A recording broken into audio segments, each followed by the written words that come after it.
नमस्कार, आदाब। कहानी ऑनलाइन चैनल में आपका स्वागत है। यहाँ मिलेगा आपको कहानियों का खजाना। हमारी कोशिश है आप सभी को रोचक और मजेदार कहानियों के साथ कुछ अच्छी और सच्ची बातें जानने और सीखने को मिले, जिससे आपकी जिंदगी में खूबसूरत बदलाव आ सके। दोस्तों, ज्यादातर कहानियां किताब, मैगजीन, सोशल मीडिया आदि से ली गई हैं। कहानी चाहे सच्ची हो या काल्पनिक, इन कहानियों का उद्देश्य किसी को व्यक्तिगत ठेस पहुंचाना नहीं है, बल्कि हमारा यही प्रयास है कि इन कहानियों के माध्यम से आपको कुछ सीखने को मिले और आपका मनोरंजन हो सके। कहानी ऑनलाइन में आज से शुरू होने जा रहा है अकबर बीरबल। आज से सैकड़ों साल पहले सरजमीन हिंदुस्तान ने एक ऐसे सपूत को जन्म दिया जिससे इतिहास के पन्ने हमेशा जगमगाते रहेंगे। उसका नाम था जलालुद्दीन मोहम्मद अकबर। ये अकबर था जिसे सम्राट होने का गौरव प्राप्त हुआ। अकबर की ईमानदारी और इंसाफ एक ज़माने में मशहूर थी। अकबर की मुख्य विशेषता थी उसका दरबार, और दरबार की विशेषता थी उसके 9 रत्न। ये सभी रत्न गौरवशाली थे। ये दरबार की शान थे जो अकबर की जान थे।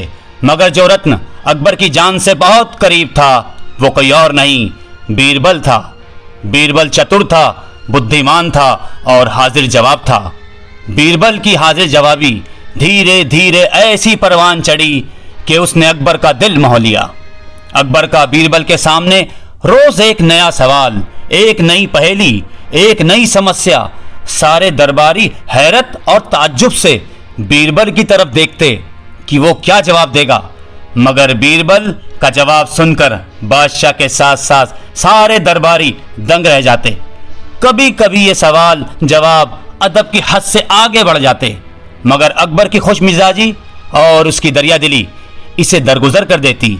जैसे एक दिन बीरबल को आम खाता देखकर अकबर ने कहा कि बीरबल, आम तो गधे भी नहीं खाते। बीरबल ने फौरन जवाब दिया, बेशक आलमपना, जो गधे हैं वही नहीं खाते। जाहिर है इस जवाब से अकबर बेहद खुश हुआ। अब यही सवाल जवाब अकबर और बीरबल की जिंदगी का एक हिस्सा बन गए। अकबर और बीरबल की बातें दरबारियों को और शाही लोगों के महलों में इतनी मशहूर हुई कि लोग उन्हें किस्से और कहानियों के तौर पर बयान करने लगे।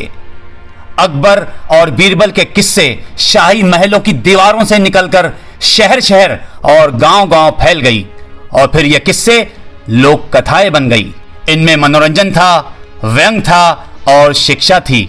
लोग कहते हैं अकबर सवाल था तो बीरबल जवाब। मगर यह सवाल जवाब कुछ लोगों के मन में कांटे की तरह चुभने लगे, और फिर दरबार में बीरबल के दुश्मन भी पैदा हो गए जो उसे हर वक्त नीचा दिखाने और बादशाह की नजर में गिराने की कोशिश करते। मगर बीरबल हर बार हंसते हंसते सह जाता, क्योंकि बीरबल लायक था। बीरबल को अकबर से कोई जुदा नहीं कर सका। अकबर को बीरबल कैसे मिला, इसमें इतिहासकारों का अलग अलग मत है। मगर यह सच है, अगर अकबर को बीरबल ना मिलता तो दरबारी अकबरी में एक रत्न कम होता और इन कहानियों का जन्म भी ना होता।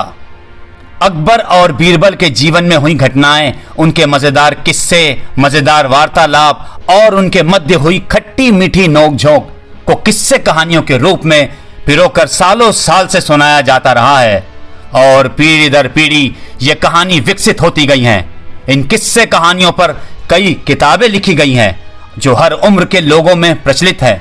इन कहानियों की खास बात यह है कि हमारा मनोरंजन के साथ ज्ञान की बातें भी सिखा जाती है। शायद यही कारण है कि इतने वर्ष बीत जाने के बाद भी इन कहानियों का अस्तित्व बरकरार है। आपके लिए अकबर बीरबल की एक से बढ़कर एक कहानियों का संकलन प्रस्तुत है जो आपका मनोरंजन करेंगी, आपको गुदगुदाएंगी और साथ ही कुछ ना कुछ सिखा भी जाएंगी। अकबर बीरबल में आज की कहानी है अकबर और महेश दास उर्फ बीरबल की पहली मुलाकात। अकबर को शिकार का बहुत शौक था। वो किसी भी तरह शिकार के लिए वक्त निकाल ही लेते थे। बाद में वो अपने वक्त के बहुत ही अच्छे घुड़सवार और शिकारी भी कहलाए। एक बार बादशाह अकबर शिकार के लिए निकले। घोड़े पर तेज रफ्तार से दौड़ते हुए उन्हें पता ही नहीं चला और सिर्फ कुछ ही सिपाहियों के साथ थे और बाकी सिपाही पीछे रह गए। शाम हो गई थी, सभी भूखे प्यासे थे और समझ गए थे कि वो रास्ता भटक गए हैं। बादशाह अकबर को समझ नहीं आ रहा था कि वो किस तरफ जाएं।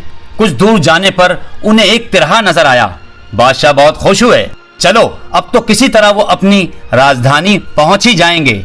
लेकिन कश्मकश इस बात की थी कि जाएं तो जाएं किस तरफ। बादशाह उलझन में थे। बादशाह के साथ जो सिपाही थे वो सभी सोच में पड़ गए और किसी के भी कुछ सही से समझ नहीं आ रहा था। तभी उन्हें एक लड़के को सड़क से गुजरते हुए देखा। बादशाह अकबर ने अपनी बुलंद आवाज में पूछा, ए लड़के, हमें बताओ आगरा के लिए कौन सी सड़क जाती है? लड़का मुस्कुराया और कहा, जनाब ये सड़क चल नहीं सकती तो ये आगरा कैसे जाएगी?